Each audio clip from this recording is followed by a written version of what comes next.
অন্যদিকে পাকিস্তানের জন্য আকাশপথ উন্মুক্ত করে দিল বাংলাদেশ। আর ঠিক সেই দিনেই ঢাকার ওপর মার্কিন নিষেধাজ্ঞার খড়গ। এটি কি নিছক কোনো কাকতালীয় ঘটনা, নাকি ওয়াশিংটনের পরিকল্পিত ওয়ার্নিং শট? কেন পাকিস্তান ও চীনের সাথে সম্পর্কের ভারসাম্য রক্ষায় ক্ষুব্ধ আমেরিকা? দক্ষিণ এশিয়ার ভূ রাজনীতিতে বাংলাদেশের এই নতুন চাল এবং আমেরিকার দেওয়া এই চড়া মূল্যের নেপথ্য কাহিনী জানাবো আজকের বিশেষ প্রতিবেদনে। দর্শক, দক্ষিণ এশিয়ার রাজনীতিতে এক নাটকীয় মোড়। দীর্ঘদিনের শীতল সম্পর্কের পর বাংলাদেশ যখন পাকিস্তানের সাথে নতুন আকাশপথের সংযোগ স্থাপন করল, ঠিক সেই দিনটিকেই বেছে নিল যুক্তরাষ্ট্র তাদের নতুন নিষেধাজ্ঞার জন্য।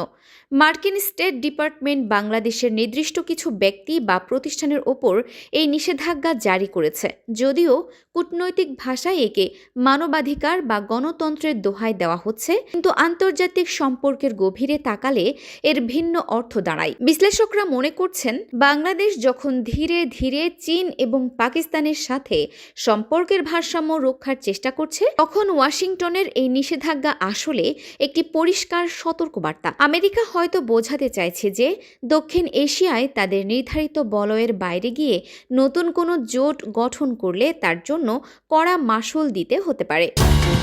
প্রশ্ন জাগছে, আমেরিকা আসলে বাংলাদেশের কোন বিষয়টিকে ভয় পাচ্ছে?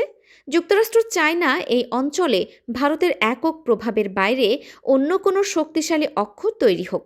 বাংলাদেশ যখন নিজের সার্বভৌমত্ব রক্ষা করে নতুন বন্ধুত্বের দিকে হাত বাড়াচ্ছে, তখন ওয়াশিংটন একে তাদের আঞ্চলিক স্বার্থের জন্য হুমকি হিসেবে দেখছে। এই নিষেধাজ্ঞা কেবল বাংলাদেশের অভ্যন্তরীণ বিষয়ের ফল নয়, বরং এটি বৃহত্তর বৈশ্বিক ক্ষমতার লড়াইয়ের একটি অংশ।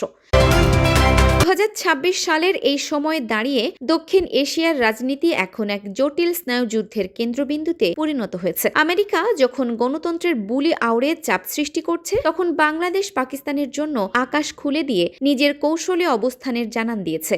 এই লড়াই এখন আর কেবল উন্নয়ন বা বাণিজ্যের নয়, বরং এটি জাতীয় আত্মমর্যাদার লড়াইয়ে রূপ নিয়েছে। আপনার কি মনে হয়, আমেরিকার এই নিষেধাজ্ঞা কি পাকিস্তানের সাথে সম্পর্ক বাড়ানোর শাস্তি, নাকি বাংলাদেশের উচিত আমেরিকার শর্ত মেনে চলা? কমেন্ট বক্সে আপনার গুরুত্বপূর্ণ মতামত জানান।